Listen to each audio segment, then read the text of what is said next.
Hey everybody, welcome back to my channel. Thank you for tuning in for part 2. As always, I'm your host, Siren Frost, and welcome back. Sorry, I had a little bit of cough right there, so that's a little outtake right there for this video. Now, welcome back to part 2 of this video, and we're going to be finishing with the Stoicheia deck profile update of Zorga, but this time we're going to be doing the Grave Zorga. But my question to you is, why add the equal to Grave equals Zorga? Bushy Road, you failed to mention that part. Anyways, so I finally mastered Alchemagic, and with a little help and a little guidance from the players from the South Jordan section of the card shops, this deck is pretty much a bad bitch at this point. And there's some key cards in here that I think is pretty much a good thing. Now, you guys can roast me in the comments if you want, but I think this is my best option, unless you guys have a different idea. I'm very open to different ideas, which, not bad at all. That's just for me. But keep in mind, you guys, this is just my opinion. This is not anybody else's. But I am open to listen to what your thoughts are about it. And also, maybe get some guidance to find out what order cards are good for this deck, or what units can be good. I am open to ideas on that. So, I'm also using the sleeves, Team Daybreak sleeves, because originally Masanori was on Team Daybreak, so on Mirai's team, against Team Blackout. Now, him being a gross little snake that he is, filthy little monk, he went on the Team Uniformers, or Uniformers. So, he's been the one provoking a lot of teams. He's been doing a lot of stupidity, and it's all for the damn deluxe and for his boss Jinky and his associate Sophie Bell, which, by the way, I am in the process of getting a case of set 9, so I'll probably build Unica first and then work down the list. But we'll see what happens, and we'll see how it goes. Right now, I need to get up all the updates on the other decks before that happens, but we'll see what happens. Anyways, I'm going to stop yapping and get on straight to the video. So we're just going to dive right into it tonight. So this is nothing new.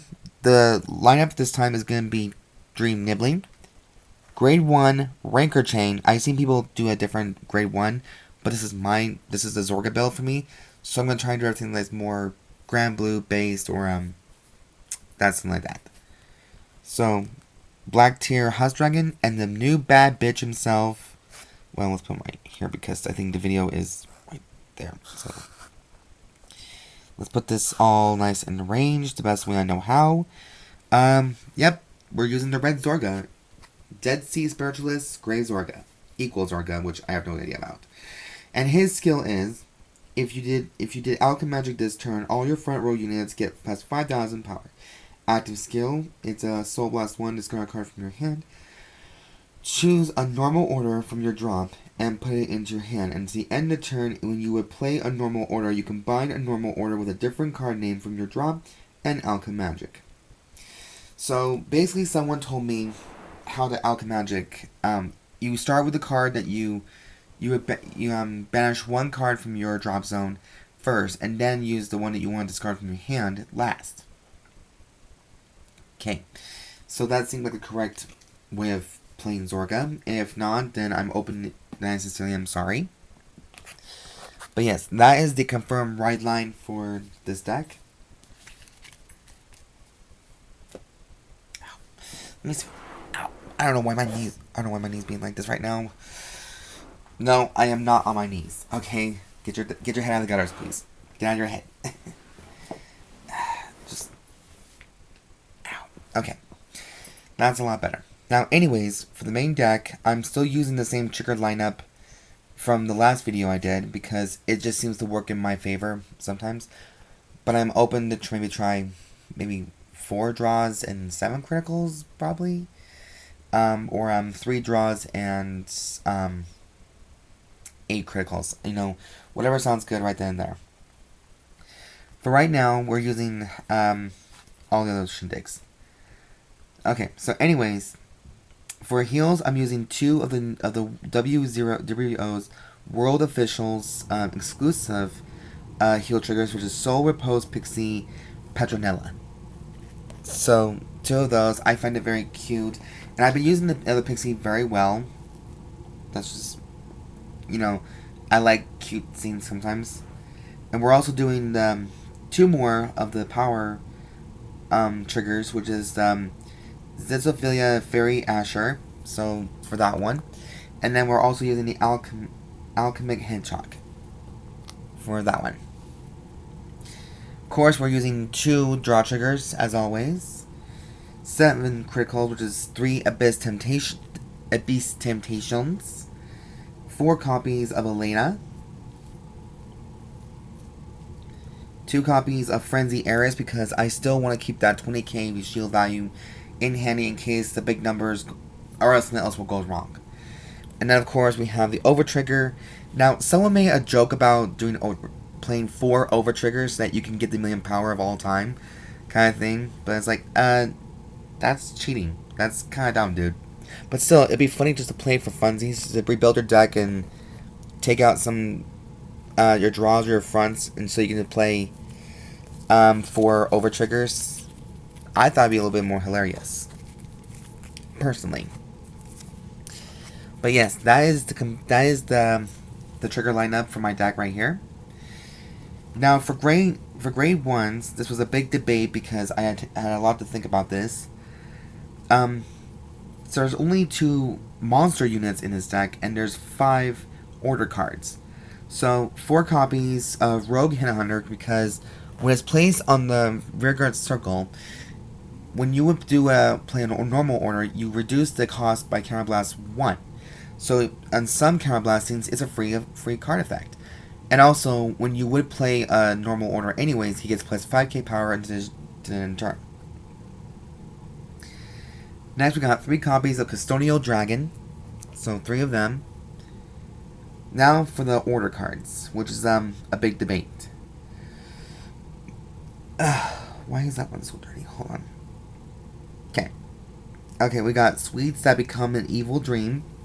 So that's the first one. This is from the set 6, so I'm just going to go ahead and read this one. It's a Counterblast 1, so it's a free cost for the Rogue Headhunter. Draw a card, look at the top card of your deck, and put it on top of your deck or discard it. So this will help you utilize your hand or trigger effect, or put it in your graveyard and just Alchemagic the shit out of it. There you go. 2 copies of In the Dim Darkness, The Frozen Resentments. So this is all a frame order, and this is a frame order, a framer. Yes, that's me. But yeah, you play this with a Soul Blast 1. With the top 3 cards of your deck, choose up to 1 card from among them, discard it, and shuffle your deck. Choose a card from your drop zone with a grade less than or equal to your Vanguard and call it your rear guard. So, it's just a switcheroo and resurrecting cards from the grave again. The next one I have is a Counterblast 1 cost, which is a free one for a Rogue. Overcoming the Unnatural Death. Bind this card, choose up to 2 order cards from your drop, and put them into your hand. So you get 2 cards back to back, pretty much. And next we got the Blitz order, Elementaria, Sanctitude. So that's literally the last one we have for this order right here. And that is my grade 1 lineup for this deck. Sorry guys, I've been sneezing and coughing, probably getting sick again. The damn weather is not letting up at all. Alright, so for grade 2s, I'm playing only 6 grade 2s in this deck because there are probably a lot better options in the grade 3. So I am playing the main monster, 4 copies of Shadow Cloak, aka Shadow Cat. Just because I think he has one of the most essential units to have in the deck the most. I know there's other ones. I try to look past the other ones. No such luck. And then for grade 2, for the other one, the 2 copy orders of Gather Upon Me, Ye Wandering Souls. And this one will gain your Vanguard a triple drive, a twin drive if they're on grade 2s, or yeah, triple drive for grade 3s, and twin drive for grade 2s. But still an amazing card. The downside is you have to discard a card from your hand, which is not a bad thing, because the more cards you have in the drop zone, the more chances of effects you can actually work. Because technically, the drop zone is an extension to this person's hand. So, bad bitch right there. So yeah, that is the grade 2s. I know it's probably a little bit weird, but just hear me out on it, okay? For grade 3s, we're playing 3 copies of Zorga for the Persona Right ability, Personification. Now, I kind of like this artwork a lot more than the original Zorga, but you have a condition Zorga card, exclusive card for Alchemagic in the blue Zorga as a power. But I may use this one when it comes to the mask, build. Everybody's building masks. You would think we would be over coronavirus, but nope, everybody wants a mask, especially when it becomes so demonic. Now, in actual rumors, I think the mask card is based on the reverse, because in season 1, 2, 3, I believe, we have the reverse to reverse your units. Now, in Overdress and Will Dress, we have a card now that helps you reverse basically the units and place a curse on them. Anyways, just food for thought. Anyways, we're playing 4 copies of Roaming Prison Dragon. Whenever a normal order is called, or is played this turn, you can superior call this unit, and if it was during Alchemagic, it gains the following abilities. 10,000 power and +1 critical to this dragon, which is not bad of a choice. Now, here are the options for the grade 3 order cards. The first one is, for free, Whales Milled in the Sound of Rain. Just for that one right there. Basically, your opponent has to choose one of his or her rear guards and retire them, and you superior call that unit with the same grade. I didn't know that until my opponent pointed out to me, so good to know now. Next one, we have Cursed Souls Squirming in Agony. And you're all wondering why I'm sounding like this right now, because I want to be theatrical in this. Because the names are so funny. So, a skill is a risky one. It's a Soul Blast Tomb. Look at the top 4 cards in your deck. Choose up to 1 card from among them. Call to rear guard and discard the rest. If during Alchemagic, call up to 2 cards instead of 1 to rear guard. And all of this order's card called units gets 5,000 power in the end of turn. So it boosts up. The only cost you need to do is pretty much Soul Blast Tomb. That's it. Pretty much. But I just like how the names are just so cute and like a little bit funny. Like Shakespearean kind of play. Next, 2 copies of Clouded Miasma. This was the card that I was waiting on months ago from the Festival Collection, which I'm still trying to, get all the cards from. So it's buying my time right now. This is the Counterblast 1. So again, Rogue Hunter will reduce this. Choose a grade 3 or less card from your drop and call to rear guard. If this is part of Alchemagic, choose up to 1 of your Vanguards, and it gets this effect. All your front row units get plus 5k power in the end of turn. So, basically, you have cards now that will boost up your front row and your Vanguard like crazy. So, if it gets over 9,000, I'll be fucking happy, and that calls for a drink. Anyways, the last card we have here is Regurgitation from the Underworld. Counterblast 1 and Soul Blast 1, so you get 1 of each. And choose any player's rear guards, retire it. Choose up to 1 card with the same grade as that card from your drop, and call to rear guard. If this is part of Alchemagic, you may choose up to 2 cards instead of 1 to call. So I think, why the hell not? This is definitely a very strong deck, obviously. Sometimes it's good, sometimes it's a little bit bad, just depending on how you look at it. But that is it for the video, you guys, and that is it for Deck Profile Weekly.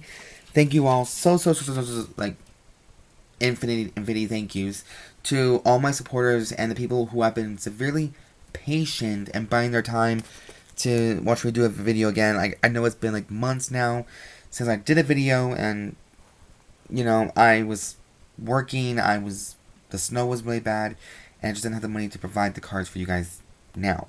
So this is my treat to you guys in the start of 2023, minus the VDEX. Sorry about that. But yeah, this is now what I now offer, and this is what I bring to the table. It's the best way I know how. It's just, the more I pay on the stuff, the more I will get certain cards to do the decks that I want to do for so long, and then worry about the cards later on. So, if it makes me feel uncomfortable. makes you feel like making any sense. Anyways, you guys, that is it for the video for Deck Profile Weekly. Thank you all so much to be my supporters and supporting me through all this.